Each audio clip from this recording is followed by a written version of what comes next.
우리 다 같이 사도신경으로 신앙의 고백을 드리겠습니다. 전능하사 천지를 만드신 하나님 아버지를 내가 믿사오며 그 외아들 우리 주 예수 그리스도를 믿사오니 이는 성령으로 잉태하사 동정녀 마리아에게 나시고 본디오 빌라도에게 고난을 받으사 십자가에 못 박혀 죽으시고 장사한 지 사흘 만에 죽은 자 가운데서 다시 살아나시며 하늘에 오르사 전능하신 하나님 우편에 앉아 계시다가 저리로서 산자와 죽은 자를 심판하러 오시리라. 성령을 믿사오며 거룩한 공예와 성도가 서로 교통하는 것과 죄를 사하여 주시는 것과 몸이 다시 사는 것과 영원히 사는 것을 믿사옵나이다. 아멘. 우리 364장 찬양 드리겠습니다.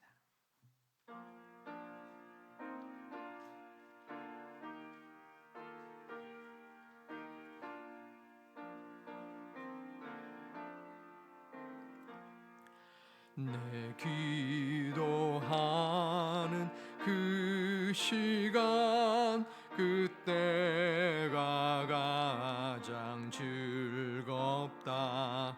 이 세상 근심 걱정에 얽매인 나를 부르사 내 진정 소원 주 앞에 낱낱이 바로 아뢰어 큰 불행 당해 슬플 때 나 위로받게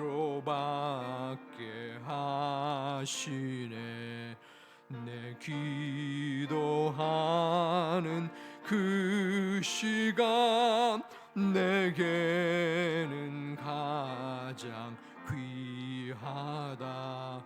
저 광야 같은 세상을 끝없이 방황하면서 위태한 길로 나갈 때 주께서 나를 이끌어 그 보좌 앞에 나아가 큰 은혜 받게 하시네.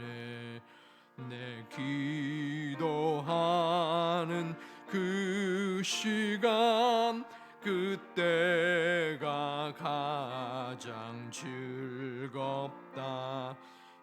이때껏 지은 큰 죄로 내 마음 심히 아파도 참마음으로 뉘우쳐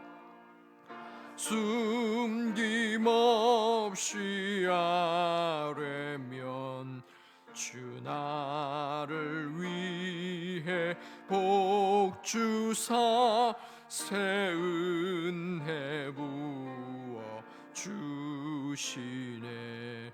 내 기도하는 그 시간 그때가 가장 즐겁다. 주 세상에서 일찍이 저 요란한 곳 피하여 빈들에서나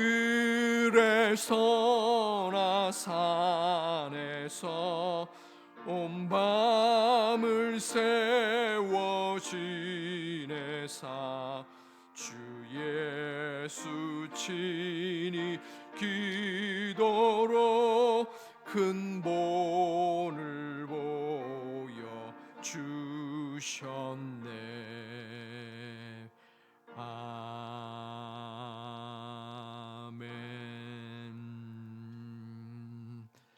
아멘. 사무엘상 24장 1절로 7절까지 말씀 1절부터 22절의 본문이지만 1절부터 7절까지 말씀 읽고 14절과 15절 두 절을 또 더불어 읽겠습니다. 교독토로 하겠습니다. 사울이 블레셋 사람을 쫓다가 돌아오매 어떤 사람이 그에게 말하여 이르되 보소서 다윗이 엔게디 광야에 있더이다 하니 사울이 온 이스라엘에게 택한 사람 3,000명을 거느리고 다윗과 그의 사람들을 찾으러 들려면서 바위로 갈새 길가 양의 우리에 이른즉 굴이 있는지라 사울이 뒤를 보러 들어가니라 다윗과 그의 사람들이 그 굴 깊은 곳에 있더니 다윗의 사람들이 이르되 보소서 당신에게 이르시기를 내가 내 원수를 내 손에 넘기리니 내 생각에 좋은 대로 그에게 행하라 하시더니 이것이 그날이니이다 하니 다윗이 일어나서 사울의 겉옷자락을 가만히 베리나 그리한 후에 사울의 옷자락 뱀으로 말미암아 다윗의 마음이 찔려 자기 사람들에게 이르되 내가 손을 들어 여호와의 기름 부음을 받은 줄을 치는 것은 여호와께서 금하시는 것이니 그는 여호와의 기름 부음을 받은 자가 됨이라 하고 같이 있습니다. 다윗이 이 말로 자기 사람들을 금하여 사울을 해하지 못하게 하니라. 사울이 일어나 굴에서 나가 자기 길을 가니라. 아멘.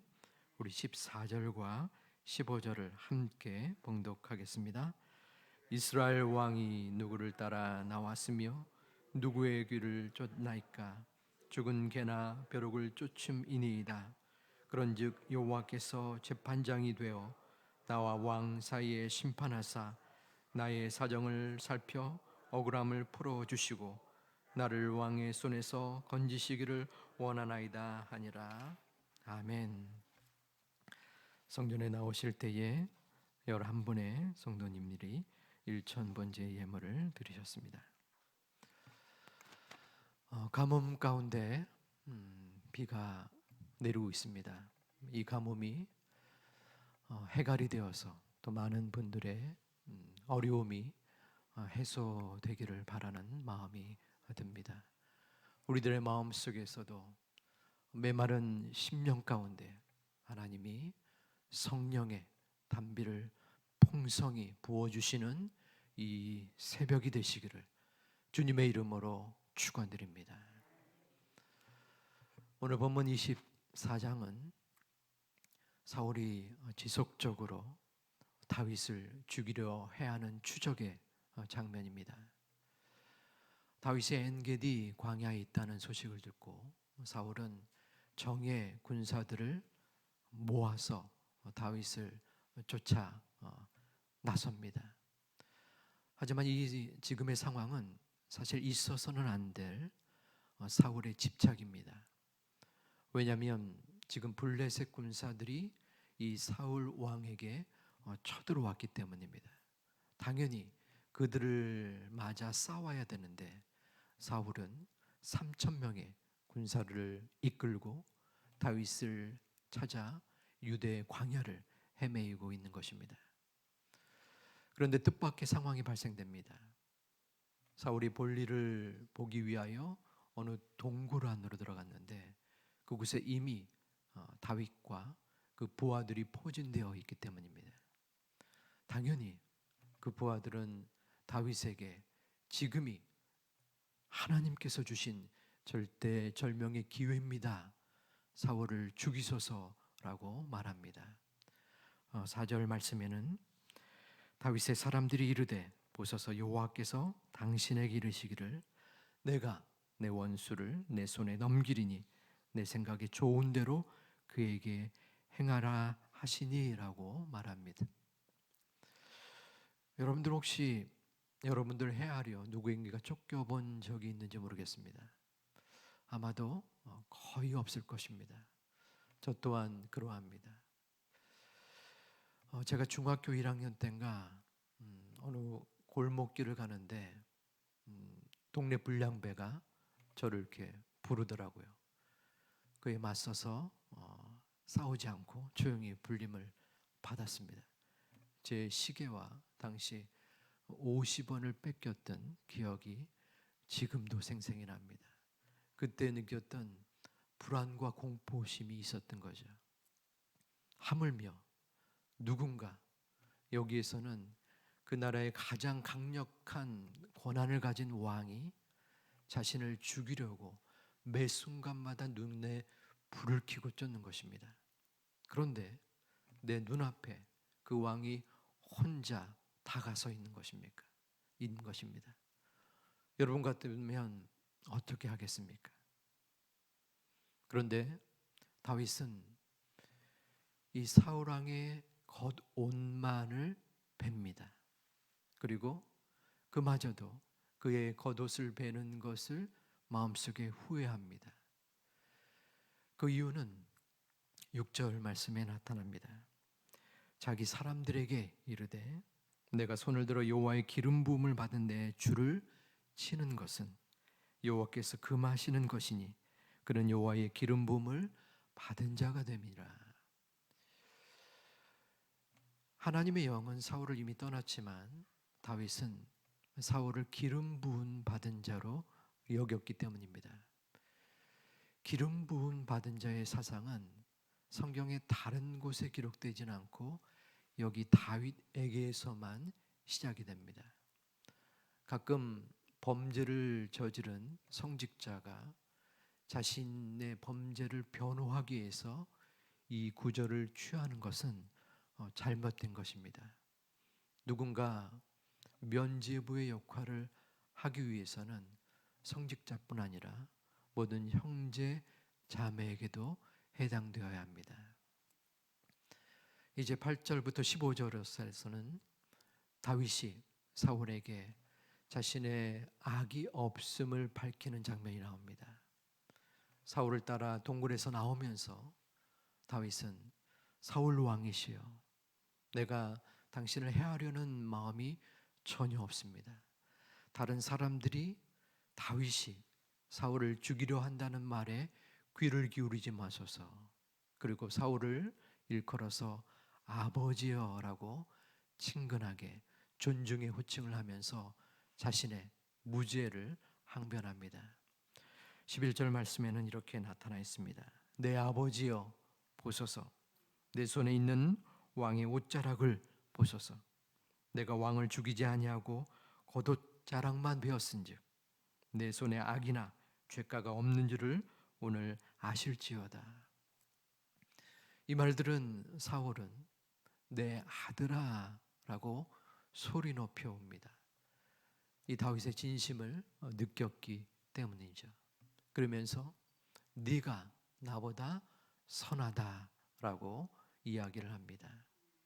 17절 말씀에는 다윗에게 이르되 나는 너를 학대하되 너는 나를 선대하니 너는 나보다 의롭도다라고 이야기합니다. 그리고 네가 나를 죽이지 아니하였으니 여호와께서 너를 선하다라고 축복을 구하기도 합니다. 이를 보면 사울이 참 괜찮은 사람처럼 보이지만 이미 이전에 사울은 이토록 다윗의 왕권을 인정하면서 또다시 창을 던지는 등 이러한 악행을 저질렀던 전력이 있습니다. 20절부터 22절에서는 사울이 다윗에게 담보물을 또 원합니다. 이게 무슨 담보물입니까? 다윗의 왕권을 인정했지만은 또다시 다윗에게서 내가 무사할 것을 보증하는 담보물인 것입니다. 이를 볼 때 참 속이 좁은 사람이지 않나라는 생각을 하게 됩니다. 그럼에도 다윗은 이에 대하여 맹세하는 모습을 보이게 됩니다. 왜 다윗은 이처럼 말도 안 되는 행동을 사울에게 했을까요? 자신을 위협하고 죽이려는 그 원수를 해함으로써 죽임으로써 자신의 안전을 도모하고 또한 모든 사람에게 인정을 받는 길이 있었음에도 불구하고 그는 그 옷자락만을 베는 그리고 사울을 기름 부음 받은 자로 여기는 모습을 보이게 됩니다. 다윗은 전혀 왕이 되고자 하는 마음이 없었습니다. 진정한 왕이신 하나님이 그 왕을 세울 수 있다라는 생각을 가졌습니다. 가장 근본적인 이유는 15절에 기록이 되어 있습니다. 우리 15절 말씀을 함께 읽겠습니다. 그런즉 여호와께서 재판장이 되어 나와 왕 사이에 심판하사 나의 사정을 살펴 억울함을 풀어주시고 나를 왕의 손에서 건져시기를 원하나이다 하니라. 아멘. 다윗은 14절에서는 내가 개나 개에 붙어있는 벼룩입니다 라고 고백합니다. 그리고 아버지 하나님을 재판장이다 라고 말씀합니다. 재판장의 권위를 인정하는 사람은 누구 있겠습니까? 자신의 부족함을 아뢰고 재판장의 권위를 극대화시키는 사람입니다. 여러분, 드라마나 영화 같은 데 보면은 돈이 많거나 권위가 있거나 또한 사회적 지위가 있는 사람은 재판장의 잘못, 또 재판장의 권위를 인정치 않습니다. 도리어 자신을 높입니다. 설령 살인을 저질렀을지라도, 악행을 저질렀을지라도 자신의 무죄를 주장합니다. 그리고 어떠한 자신의 생각과 다른 판결이 났을 때 항의를 하고 또 항소를 하기도 합니다. 다윗은 자신의 위치를 어떻게 생각했습니까? 개에 붙은 벼룩으로 생각했습니다. 이것이 가능할까요? 다윗의 지금의 상황은 어쩌면 백성들에게 왕보다 더 높은 권위를 지닌 자였습니다. 충분히 자신이 재판장이 될 수 있는 그러한 위치였습니다. 그런데 그 스스로를 개에 붙은 벼룩입니다. 그리고 하나님이 나의 재판장이 되십니다 라고 고백하고 있는 것입니다. 여러분은 여러분 스스로를 어떻게 생각하십니까? 저 또한 생각해 보았습니다. 개에 붙은 벼룩, 저는 그 정도 저를 생각지는 않았던 것 같습니다. 다윗이 하나님을 재판장으로 생각하는 것은 하나님의 권위를 인정하지만 그 출발점은 자신에게서 비롯됩니다. 우리 스스로를 하나님이 쓰실 만한 일꾼이나 하나님이 인정할 만한 수준의 사람이라고 생각하면 우리는 하나님께 대한 고마움과 소중함을 덜 느끼게 됩니다. 왜냐하면 나는 그만한 가치를 지닌 존재이기 때문입니다. 물론 맞습니다. 우리는 하나님의 자녀입니다. 하나님의 특별히 선택받은 하나님의 존귀한 자입니다. 하지만 그와 동시에 우리는 어쩌면은 개에 붙은 벼룩과 같은 자입니다. 그 미천하고 부족한 자들을 하나님께서 이 땅에 그 아들 예수 그리스도를 보내주시고 우리를 태초부터 이끌어 주시고 오늘 이 새벽에도 우리의 문제와 어려움 속에서도 함께 하신다는 것입니다. 재판장이신 하나님, 벼룩과 같은 나, 이 관계가 정립되면 우리의 마음속에 문제와 어려움의 고민이 물러갈 수밖에 없습니다. 왜냐하면 나같이 부족하고 연약하고 미천하고 죽을 수밖에 없는 존재를 하나님이 재판장이 되어 주셔서 우리를 이끌어 주시기 때문입니다. 그것 또한 결과와 상황과 문제도 결코 우리에게 해가 될 수 없습니다. 아버지 하나님이 우리의 재판장이 되시기 때문입니다. 그 결과에 우리는 인정치 않을 수 없습니다. 우리는 벼룩과 같은 존재이기 때문입니다. 그 어떠한 우리의 생각과 결심과 판단과 다른 결과가 우리에게 주어진다고 할지라도 우리는 그 결과를 겸허하게 받아들일 수밖에 없습니다. 받아들여야 합니다. 하나님이 우리의 재판장이 되시기 때문입니다. 우리는 그 모든 것을 맡겨야 합니다. 내 생각, 내 사고, 내 결심, 그 모든 것은 자손 책입니다. 아버지 하나님, 저의 재판장이 되어 주시옵소서. 하나님께 처음부터 마지막까지 모든 것을 맡깁니다. 의지합니다. 그 모든 것을 주님의 손에 전적으로 맡기오니 저의 마음과 생각과 상황을 인도하여 주시옵소서. 이 기도가 오늘 이 새벽에 드릴 수 있는 우리의 유일한 기도입니다. 재판장이신 하나님께 우리의 모든 것을 맡기고 순응하고 감사하고 기뻐할 수 있는 이번 한 주간 이번 6월이 되시기를 주님의 이름으로 축원드립니다. 기도하겠습니다.